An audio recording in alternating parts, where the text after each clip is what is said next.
ese ntiyabizera bazaja kuba muri Yerusalemu umurwa w'Imana warimbishijwe niho bazatura bazaba amahoro bazagubwa neza ntibazatinya ikibi cyose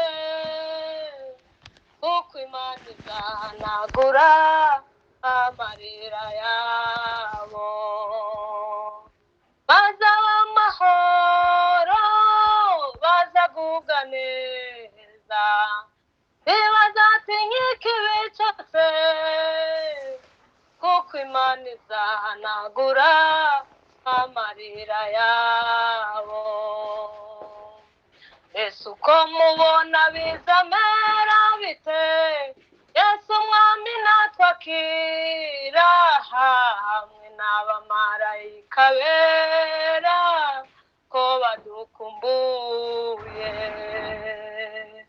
Yesu uko mubona bizamera bite Yesu umwami natwakira hamwe n'abamarayika bera ko badukumbuye tuzishima cyane kandi tunezerwe isezerano risohoye kuko tuzicarana nawe ku ntebe y'ubwami tuzishima cyane kandi tunezerwe isezerano risohoye kuko tuzicarana nawe ku ntebe y'umwami tumaze kugerayo tuzaririmba indirimbo zo kunesha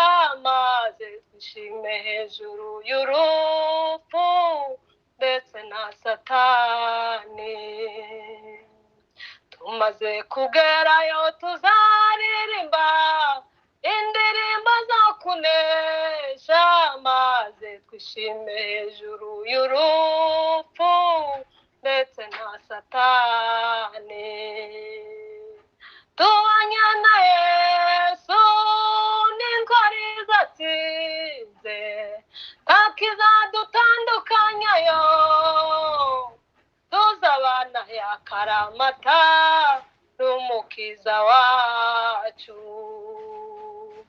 tubanye na Yesu n'indwara izatsinze ntakizadutandukanyayo tuzabana yakaramata n'umukiza wacu tumaze kugerayo tuzaririmba indirimbo zo kunesha maze twishime hejuru y'urupfu ndetse na satani tumaze kugerayo tuzaririmba indirimbo zo kunesha maze twishime hejuru y'urupfu ndetse na satani tubanye na Yesu n'indwara izatsinze ntakizadutandukanyayo tuzabana yakaramata n'umukiza wacu tubanye na Yesu n'indwara izatsinze ntakizadutandukanyayo tuzabana yakaramata n'umukiza wacu haleluya haleluya amen haleluya amen reka turirimbe muri okovu turirimbe mu ndirimbo z'igiswahili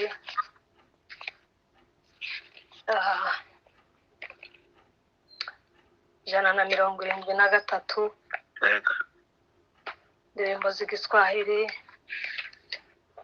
nubwo bidakunda ko twese twaza dufatikanya ariko twoza dutegera tukamyutinga twese tugafatikanya.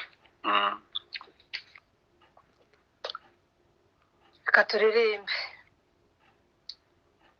Maisha katika dunia ni kama kupanda na vuna. Apandaye katika mwili atavuna uharibifu. Apandaye katika mwili atavuna uharibifu. Tukimtumikia Mwokozi tutapata thawabu mbinguni. Yafaa kuishi na kufa katika maneno ya Mungu. Yafaa kuishi na kufa katika maneno ya Mungu. Kwa neema kubwa kabisa tumekubaliwa na Mungu. Kwa neema kubwa zaidi twapata kumutumikia. Kuishi kwa ajili ya Yesu kati yote ya dunia hii na kuitangaza Injili ni faida kwetu kabisa.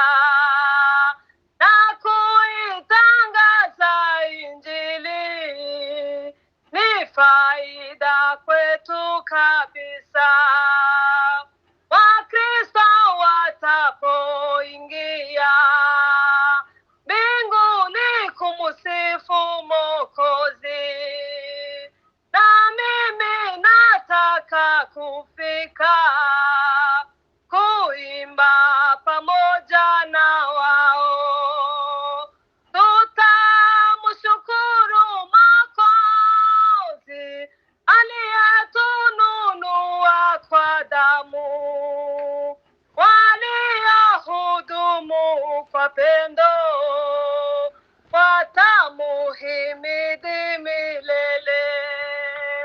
Waliohudumu kwa pendo watamuhimidi milele. Kwa neema kubwa kabisa tumekubaliwa na Mungu.